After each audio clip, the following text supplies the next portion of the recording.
greenware cleaning, the alcohol method. Our test subject will be from the new Julia mold. This is cleaning porcelain. You're going to need some rubbing alcohol, about 70%.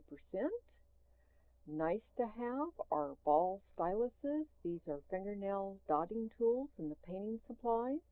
Or you can also use embossing tools in the stationery supplies. This is just a close-up of the different tools. They are essentially exactly the same thing. If you can find it, an offset stylus is wonderful to get into tight details, and you just have to look for them. I really haven't found a regular source. I've had this one for about 8 years. Now, while you can use normal X-Acto blades, I personally like the surgical steel blades, and this particular one, which is a curve, and it's sharp on both the bottom edge and the top edge, so you can use it either way. That extra sharpness will help the seam lines come off without shattering and skipping. Disposable micro applicators. Believe it or not, people use these to put on false eyelashes. They come in different tips. They're all wonderful. If it's a little bit smaller than you need, just take a little piece of cotton fluff and pat it out till you get the size swab you actually are looking for. If you don't have the micro applicators, you could take a round toothpick and also cover it with cotton to make any size cotton swab. Next, you have either your round toothpicks or you can use an orange stick sharpened to a point. If you're good at whittling, take the other end and do a ball. This is from the fingernail painting supply section. I think it's called a dotting tool. You can also use hat pins to do very fine incised lines like between lips. And this is a nylon flat paintbrush. I got it in the fingernail painting supplies, and it's a synthetic. Alright, that was our rubbing alcohol. These are cosmetic wedges. You simply tear them off one at a time. And I just cut them into little segments because you're going to use them to wipe with, and as they become impregnated with the porcelain dust, you'll want to throw them away. Just throw them into your rubbing alcohol and then they're ready to use. Here we have our doll head. This can be used on any type of porcelain. And the advantage of this method is it's a lot less dust than the dry greenware cleaning, but unlike the wet greenware cleaning, your piece is dry, so it's not as easy to deform it. So to me, this is the best of both worlds. And also, if you happen to be production pouring, it's a whole heck of a lot easier to pour 20, 30 dolls and have them drying than to have to stop each time you take a piece out of the mold and do a wet cleaning method. So like I said, this is kind of my favorite method. It keeps the dust down. Now, if you'll notice, I'm doing it with the edge of the scalpel blade, and if you'll look behind you, that is a silicone pastry mat that I'm working on. If I was doing this without doing the photography, I would have wet paper towels on top of this, because then as I am removing little pieces of porcelain gravel and pushing it off with the brush, that wet paper towel will absorb anything that falls off and will keep it moist and will keep it from blowing up into the air where you can breathe it. And you're just using a soft cotton mop or even a very soft cheek pleasure from your makeup kit. Just be sure it's clean. Now, the areas that are highly detailed, like the ears, that's where you want to use the most care.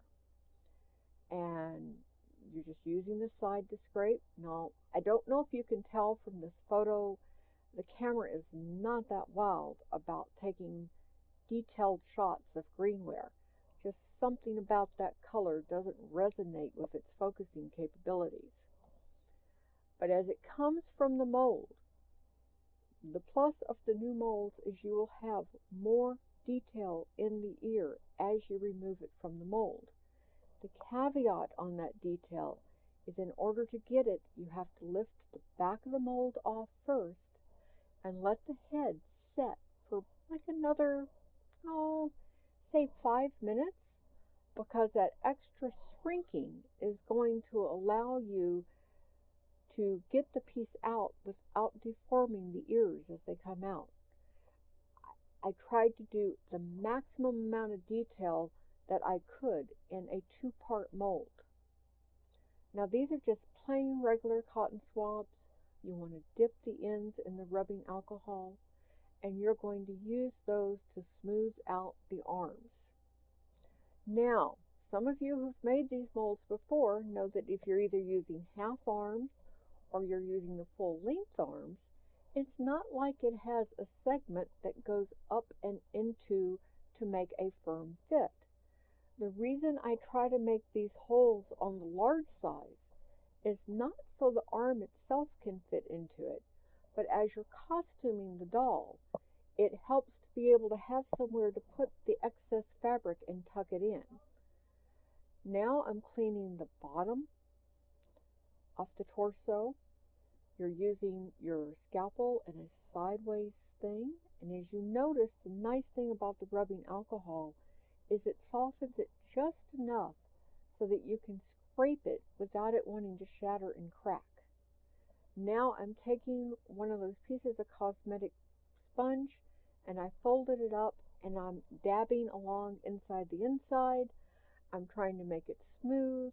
You don't want any ragged edges that can catch as you assemble the doll, especially if you're stringing a doll with elastic cord. Any sharpness in there can eventually fray the elastic and cause the arms or legs to literally fall off. And as you've noticed, you're turning and spinning that cotton swab. You can use the roughness of your finger to do a little bit of smoothing on rough areas, and then just wipe it again with the sponge. I'm also going to show you how to use nail wipes. These are 100% cotton nail wipes. You could also use squares of silk fabric. I've just been having a lot of fun repurposing items from the health and beauty store because it just happens to be right next to the Papa Murphy's in my area. So naturally, I go there a lot. Okay, and as you notice, if you look at the pad, it's removing a lot more of the porcelain than just the sponge. You want to be constantly rotating it so you're using a clean spot. You don't want to be rubbing porcelain grit back into your greenware. You want to be able to clean it all at once.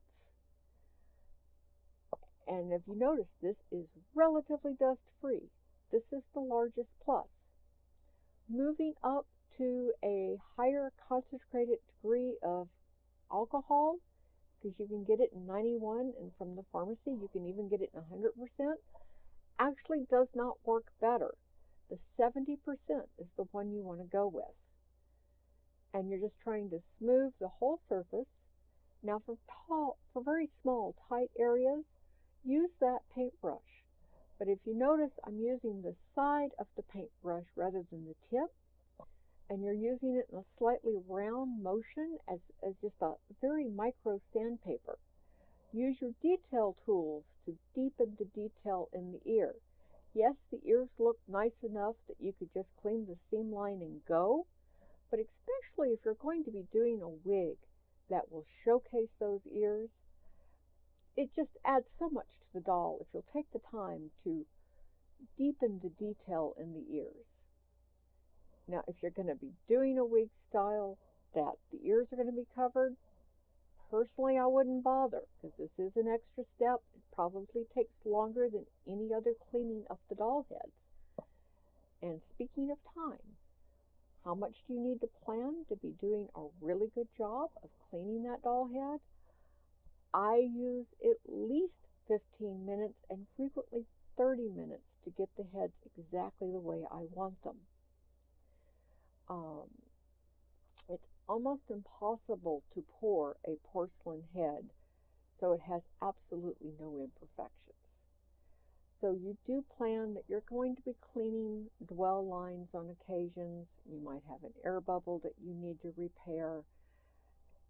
It's highly unlikely it's going to come out of the mold completely pristine. I figure 10% amount of defects, it's well worth my time to clean them. Once it gets past 25%, I usually crumble it up and fold it away. Now, after you have finished all your wet cleaning, cut up a new sponge. This sponge we're going to use dry.